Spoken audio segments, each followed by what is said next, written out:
Good morning. Hope everybody can hear me. I'm Bourbon Hamilton, Senior Procurement Counselor here at Tribal Government Institute. And we're going to be talking about the BiIndian Act of 1910.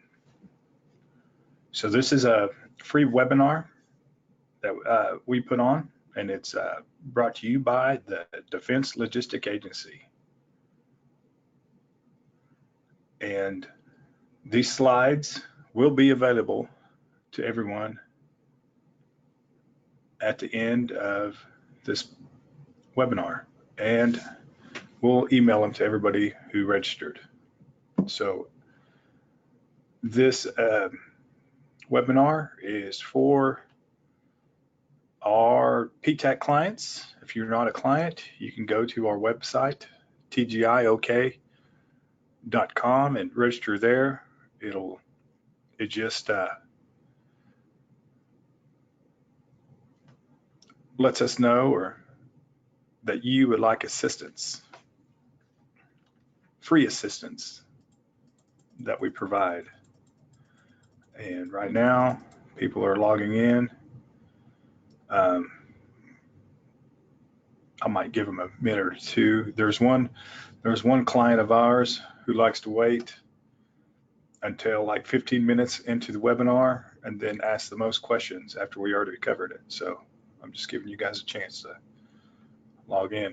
And the questions, if anybody has the questions, I'm going to open it up afterwards for questions. But if you want to ask it, go ahead and type it in. I'll try to get to it at the end.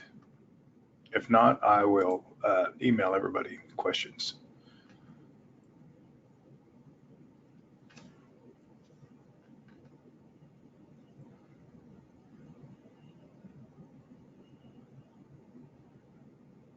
So right now, I hope everybody can you hear me loud and clear? Just somebody just say yes or raise their hand.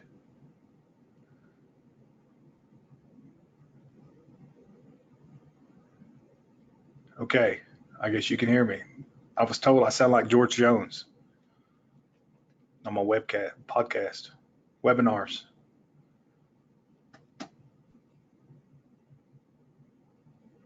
All right. So let's get started. BiIndian Act. Everybody knows what the BiIndian Act is. You hear it all the time, especially native-owned and tribally owned small businesses.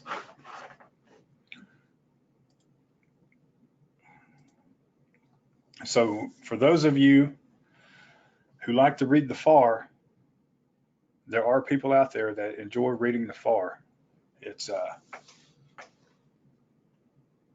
Federal Acquisitions 25 Indians.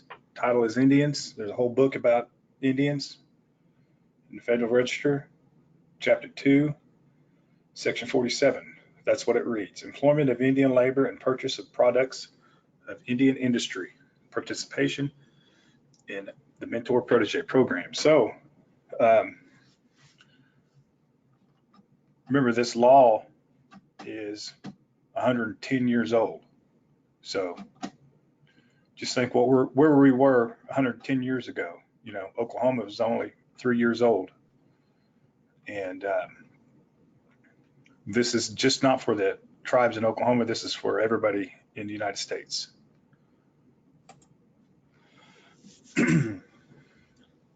This is more about the BiIndian Act. Like I said, if you like to read the FAR, there it is again. The BiIndian Act, 25 U.S. Code, Statute 47 is a law. So this is a law.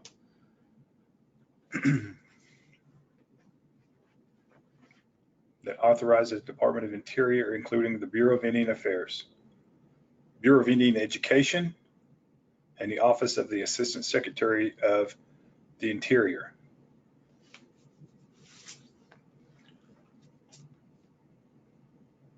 There's some more stuff you can look up on your own if you like to read the federal regulations.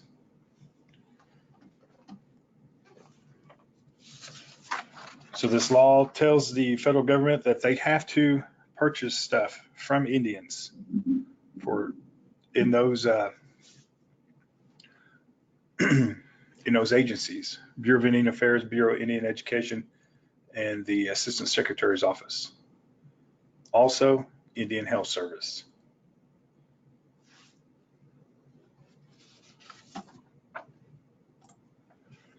So in the beginning, Indian Health Service was under the Interior, under the BIA, but they moved it over to Health and Human Services around 1950s, somewhere in the 50s. So the BiIndian Act is the oldest American Indian preference law that we've had. And it really started in 1886. And in 1886, I think the Bureau of Indian Affairs was under the War Department. So when they started using this to give Indian preference to Indians that wanted to sell goods and services to the federal government, that's where it started, in the War Department, which is now known as the Department of Defense. So it could have got some traction back in the day. You know, what if we had our this law went to the Department of Defense, but you know, they moved stuff around in the Interior. The Bureau of Indian Affairs came under the Department of the Interior. So actually in 1975, that's when the Indian Health Service was started regulations on using the BiIndian Act. They have, I guess, been dinged on a lot of stuff from their own audits that they haven't been using the BiIndian Act, and we'll get into that later. But they are making strides on using it, and the BIA uses it. And I know our region, there's 12 BIA regions. In our region, Southern Plains region, they run a strict program on BiIndian.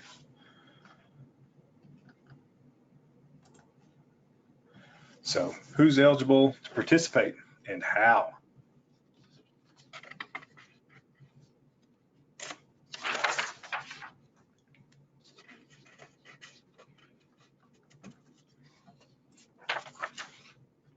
These are definitions. You hear this term a lot: Indian Economic Enterprise, or an IEE.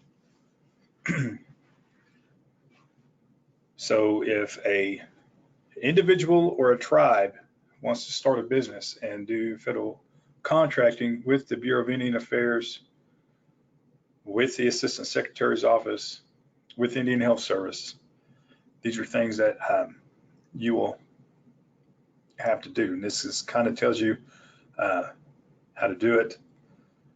We have to have a SAM registration. And in that SAM registration, you have to put when you put your social economic status in, veteran owns, women owns, you self-certify as a native owned small business. And if you're owned by a tribe, you put in as a tribally owned small business. So it's a self-certified. There's no certifications. People have asked about the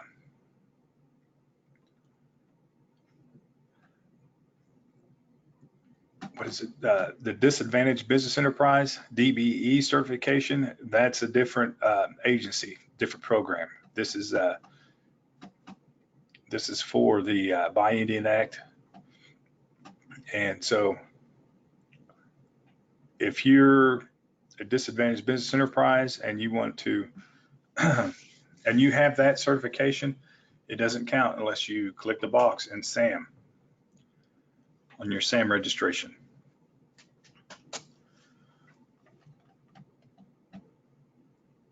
So a contracting officer will look at your entity registration to ensure you're a for-profit. So nonprofits are to go. American-owned business regarding that IEE in accordance to the BiIndian Act. So an IEE, an Indian-owned economic enterprise, can be owned by a tribal citizen or a tribe, Alaska Native Corporation, a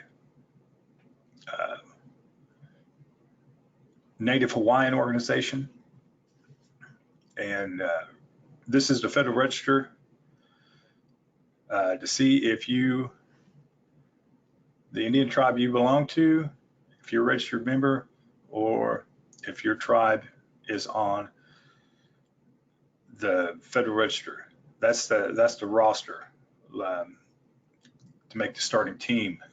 If you're not on that, and you're a state recognized, that doesn't work.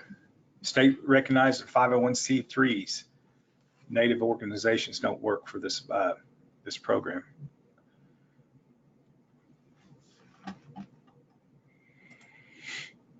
So you have to have your SAM registration. You have to be an enrolled member of a federally recognized tribe, own 51% of that company at least, to bid on a contract with the BiIndian Act clause or with the BIA or Indian Health Service.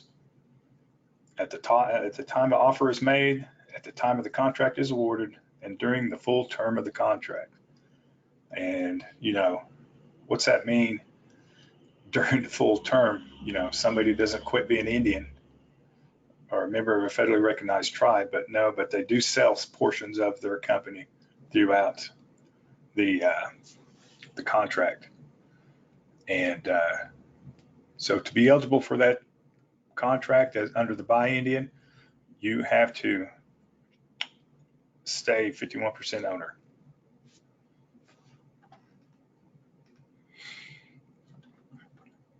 Let me look over here.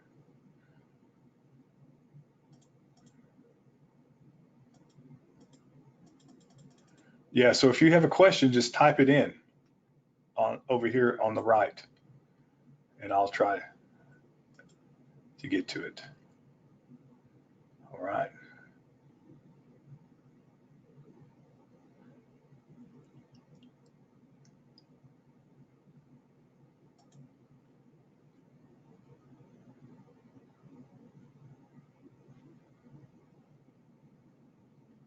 Who is the BiIndian being enforced? Native American hospitals and are not bidding BiIndian in Oklahoma. So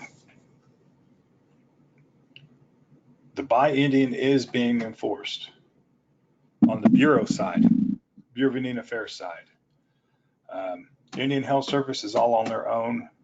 We'll get to that, and I'll talk about that later throughout this presentation.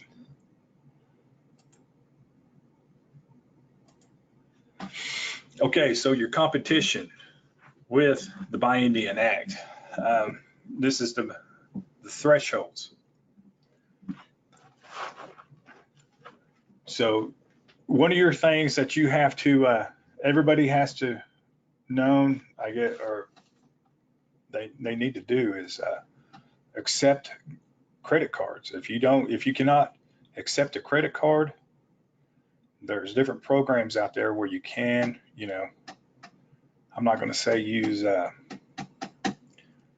what is that, where you buy off eBay all the time. What is that called? I can't think of it right now. Or one of those cube things. That would be the best thing, is a cube thing where you can just slide a credit card through your phone. But so the government now is starting to buy stuff with credit cards a lot. And that's the micro threshold. They can spend up to $2,000 for construction. And this is sole source. Little jobs, they can spend $2,000. And this is for the BIA. That's exactly, I'll change this in afterwards, is that BIA, Indian Health, or BIA and the Assistant Secretary of the Interior, Bureau of Indian Education, this is their micro thresholds. Of course, IHS has to be difficult, and they haven't updated their regs. So $2,000, anything under $2,000, they don't have to bid out. Well, as long as they find a Indian-owned IEE, they can spend up to $2,000. And construction, that means Davis-Bacon Act construction. Anything that goes under the Davis-Bacon Act, that's considered construction, I was told. Indian Health Service, they have the same micro threshold for construction. $2,500 for services. That's the service contract rates. They don't have to bid it.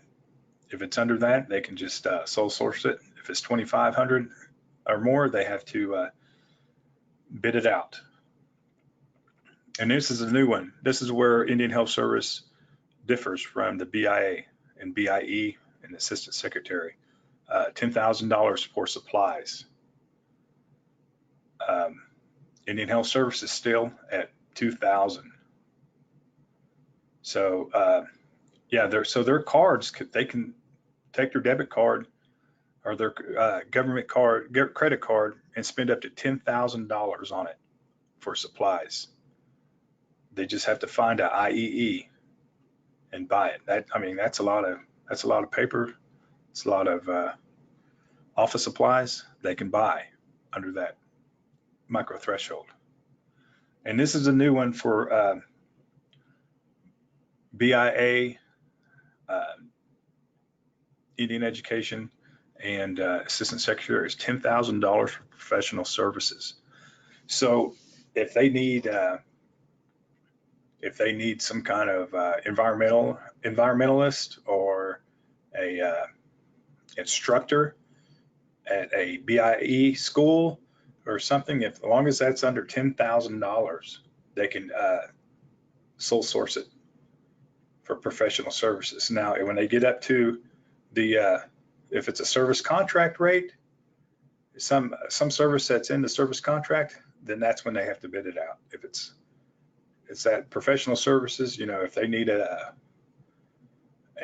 engineer to do something, they can go under that professional services, skilled labor. Where Indian Health Service, they don't have that $10,000 for professional service. It all goes up to the Service Contract Act micro threshold.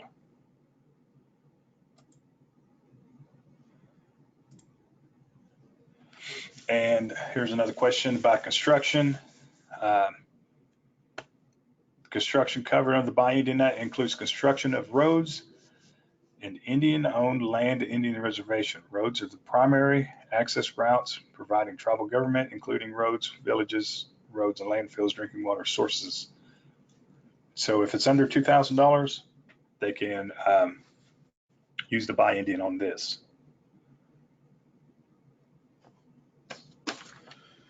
But most of that stuff now is way over, and it won't be covered under the BiIndian.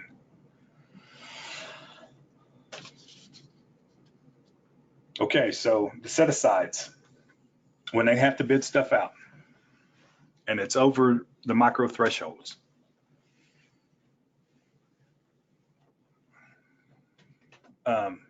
So Southern Plains region, they're going to use IEE no matter what. Even if they have to bid it out, or if it's a micro threshold, they don't. They won't use any other vendor unless it's that.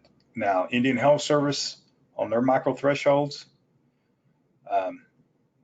when they say they're going to do market research, I was told by another region, another Indian Health Service region, they have regions just like the BIA does. Like Oklahoma City area is our region around here, and it goes up to Kansas and I think some of Texas, or maybe it takes all of Texas, but that's where the headquarters is. I'll have to call up there to some people I know, and get some things. So that other, when I was talking to about the other region, Indian Health Service region, they do their market research and they buy a lot off Amazon, and they'll try to justify it where they, an IEE can't bid on anything, or can't match the price of Amazon or Walmart. I know the BIA said they're not going to do that. They don't, what's the point? But I was told that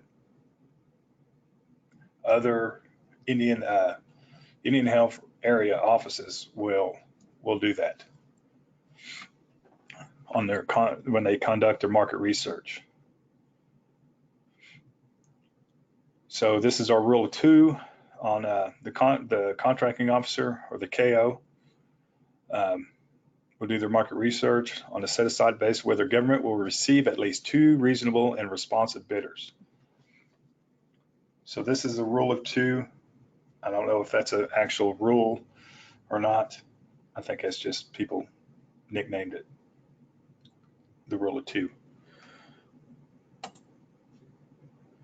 If based on the market research, there is no reasonable expectations of obtaining officers from at least 2 or more responsible Indian small business, economic enterprise, or IEEs. They're all supposed to fill out their own form. BIA has a form they fill out, and Indian Health Service fills out, and they have to justify. Everything is justified on there, and they put it in the contract folder. And here's some more FAR to make sure they're doing it right. If you feel like you need to read some FAR, there's another FAR for you.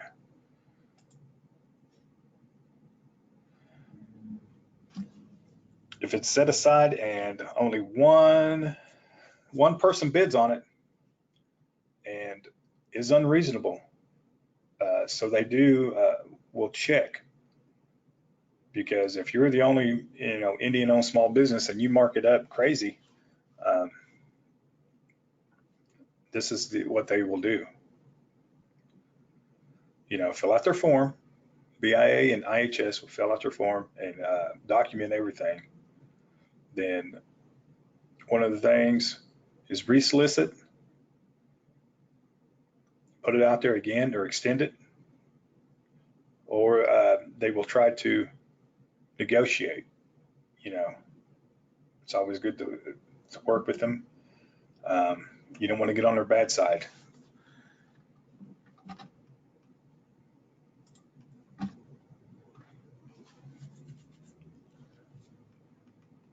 So if it's not, the decision not to set aside was made during the market research,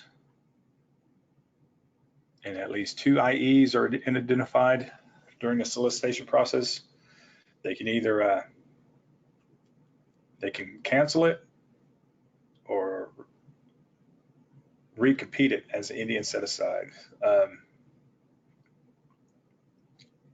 It's probably what IHS will do, but Bureau of Indian Affairs, they're going to try to work with an IEE, and our region will work with the IEE, she said.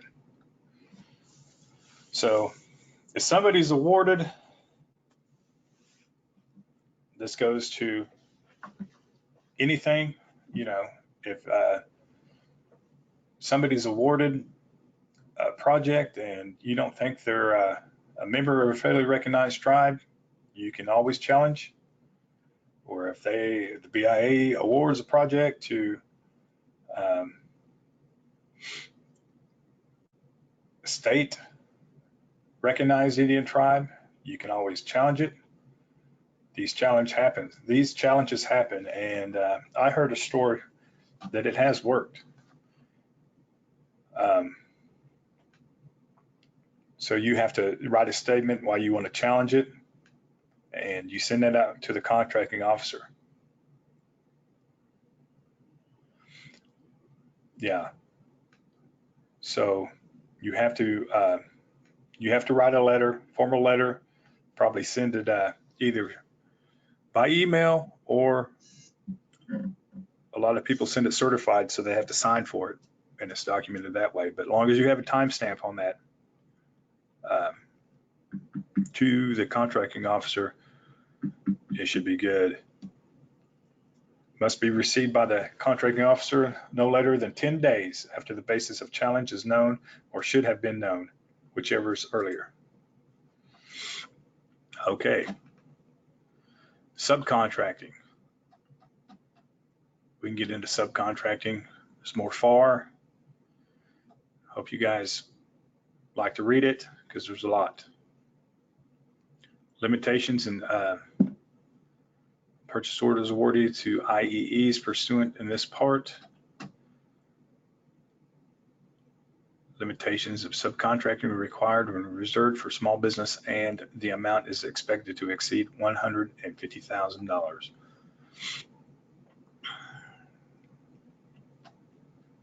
So on subcontracting,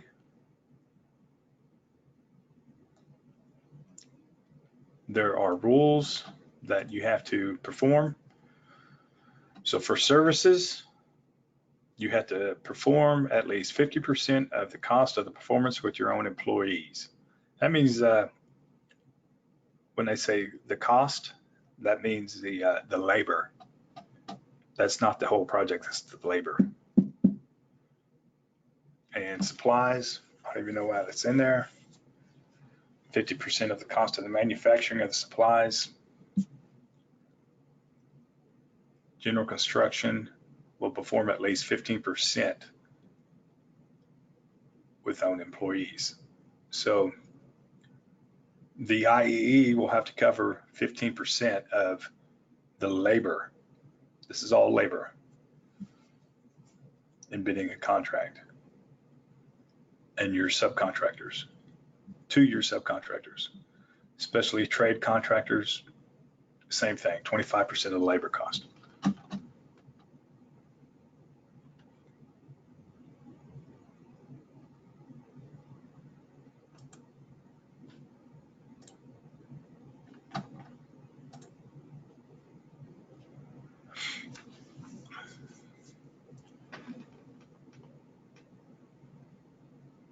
Subcontracting limitations.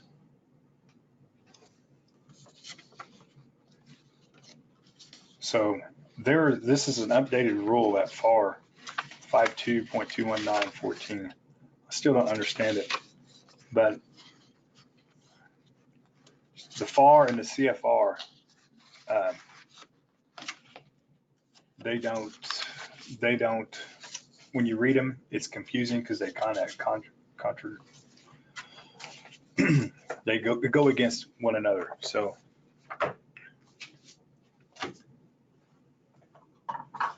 if you have a question on that, on the subcontracting limitations in the FAR, it's always best to ask the contracting officer in an email.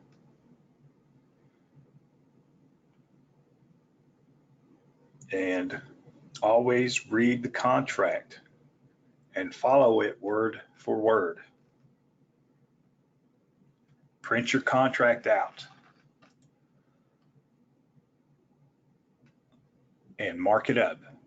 Highlight it, make yourself little notes, draw pictures on it, but always print it out, read it word for word. And then there's going to be all kinds of FAR clauses on there, just like we've seen in the beginning. And if you don't know what it means, you can Google it, and there's always a Cliff version note or part of it, or somebody made a YouTube video on what this means. There is a, what's the attorneys in DC? They have a lot of YouTube videos out there explaining the FAR and what's it mean and what it means. You can call us, we can look it up for you, and try to confuse you more. No, but it'll probably make us confused too, but we'll get through it.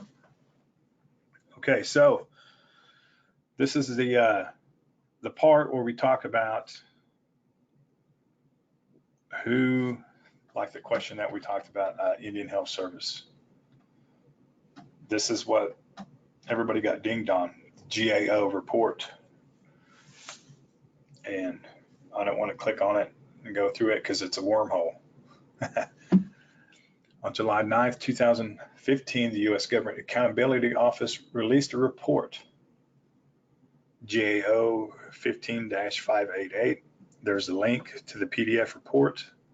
When we send this out, you guys can look for it, read it on your own time. Regarding the implementation of the BiIndian Act by IHS and BIA. In this report, the Bureau of Indian Affairs and Indian Health Service need to do a greater insight into implementation at the regional offices. GAO concluded that the BIA and the IHS are not effectively implementing certain portions of the BiIndian Act. So you can read all about it right there, and they give suggestions what the BIA and the Indian Health Service needs to do better. But I know the BIA office in our region, they follow it word for word. Indian Health Service, that's their own animal. For a long time, Indian Health Service, even though they had rules on it, and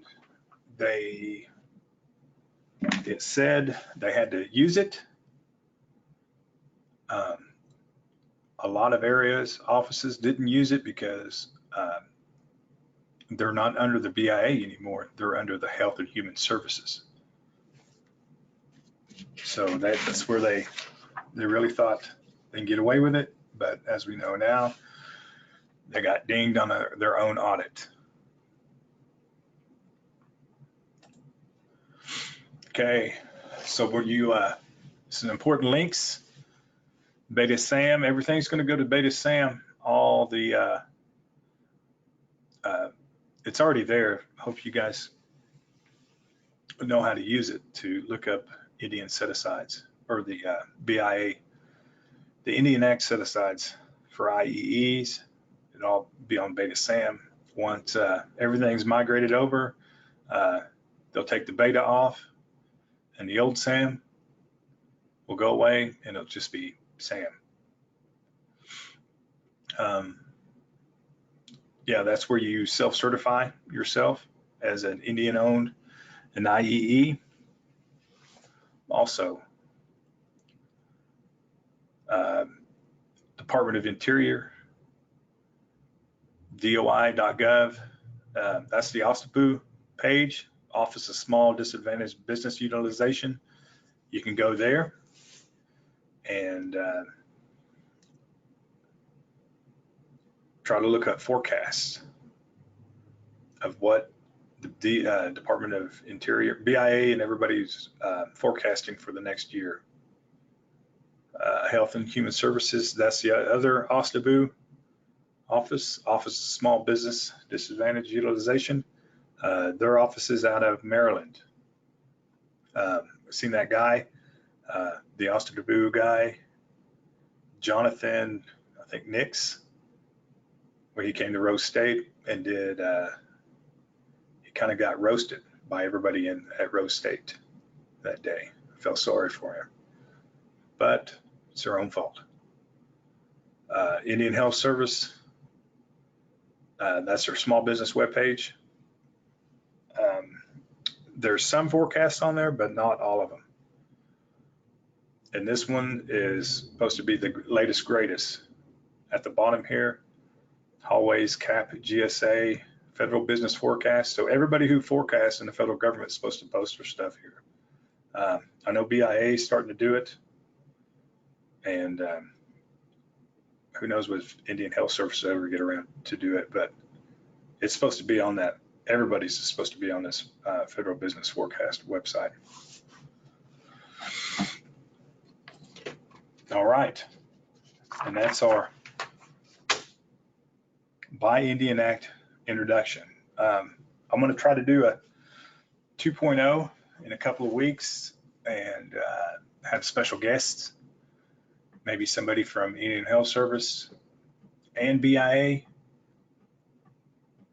here, and you guys can go more in depth with the questions. And here's our phone number. Give me a call. My name is Bourbon Hamilton. I'm here to help.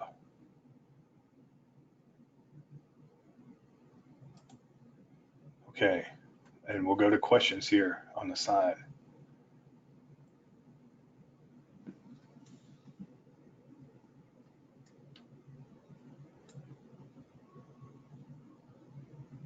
Okay, our latest things. Looking forward to getting a copy of this.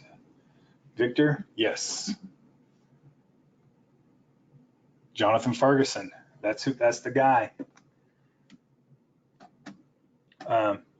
He's not in the office right now. You know, they're all working from home, and when I called him, that's the guy who came to Rose State College and got roasted by everybody. I mean, they had there was probably 90 people in attendance, and there was only 2 people with contracts there from Indian Health Service, and the people just let him have it.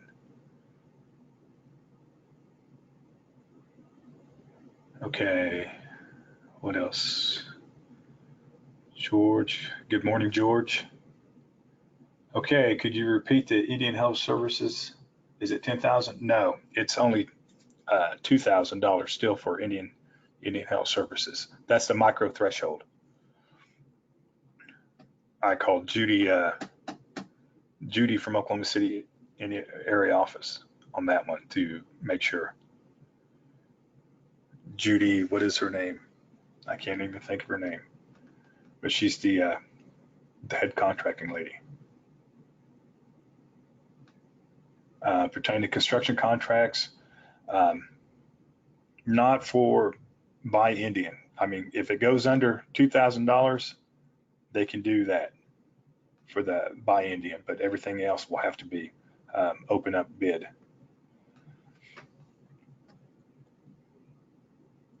And that's a question for Jocelyn Little Chief on construction contracts. I don't know why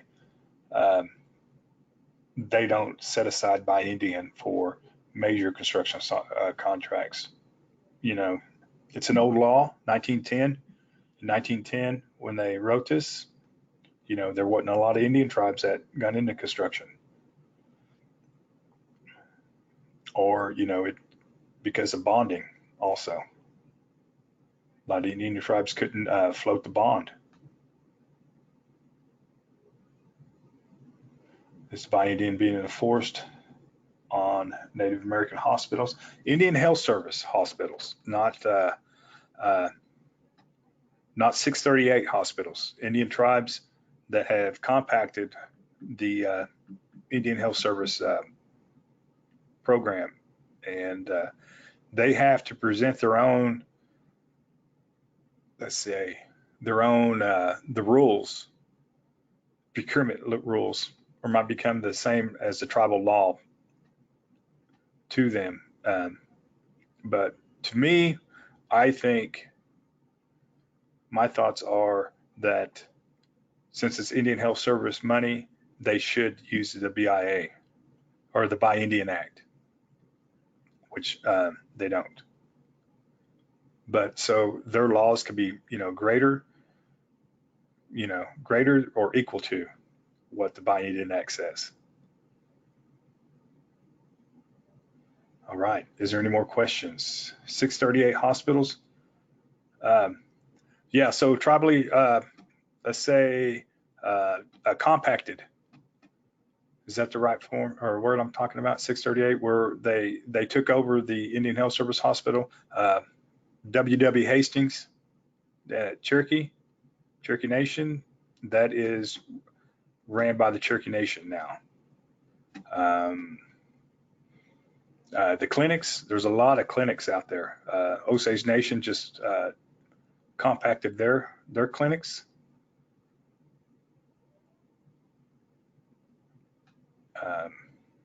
That's the compacted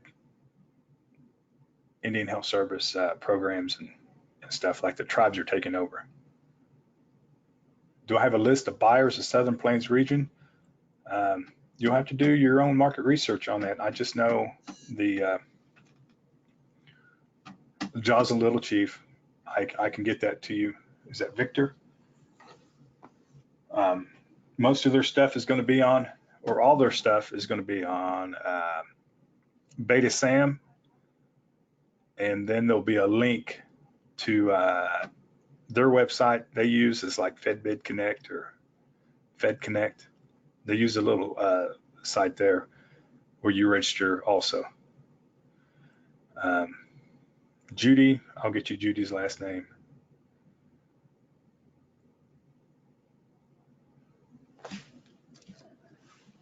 Michelle, do you have a question?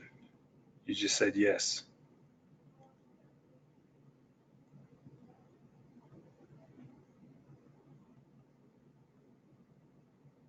Anybody else?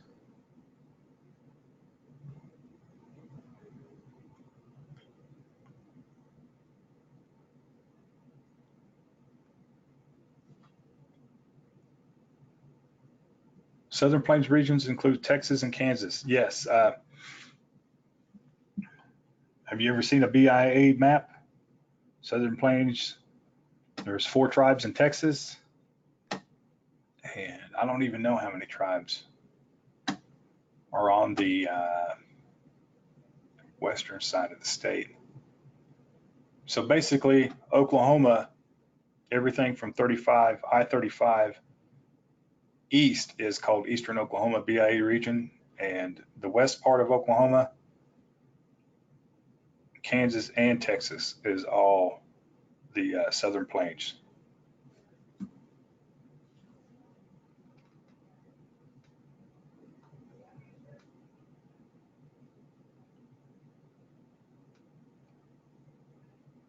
I will send you the link to the BIA map. Yes, 2.0 presentation. I know Jocelyn Little Chief will be on, and I would like to get somebody from the Indian Health Service. And I'm trying to think of Judy's last name. I have to get my phone out and look. Judy Perkins is the lady from Indian Health Service. Any more questions? Now's the time to ask. I'm waiting for somebody to get on that always shows up late. I'm going to ask a question. What agencies use the BIA or the BiIndian Act? Jamie Whiteshield, glad to see you're awake.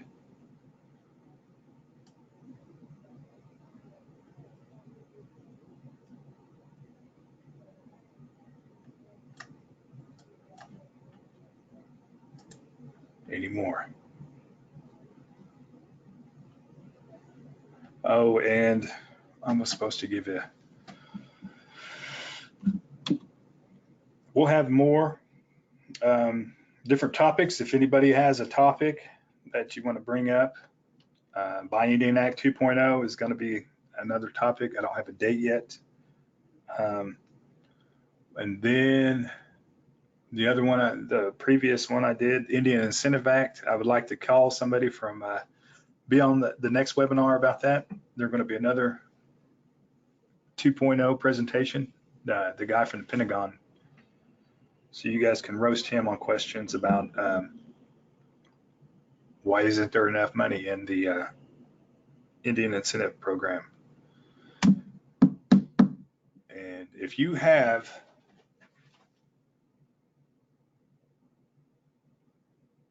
if you have any suggestions, let us know.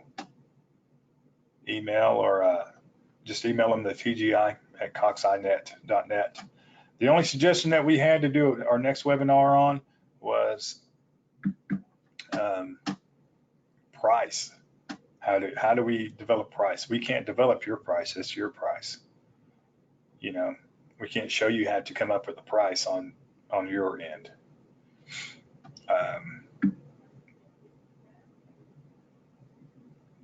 So if you have any suggestions, just email them to tgi@coxinet.net or give us a call. I'm Bourbon Hamilton, and this is my latest, greatest podcast. If you go to our website at tgiok.com, we'll have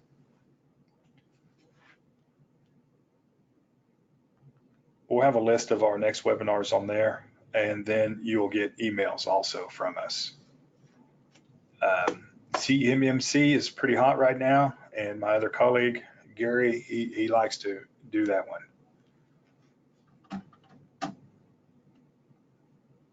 Anybody else? All right. Thank you, and that is the longest webinar I've ever done to date. Have a good day.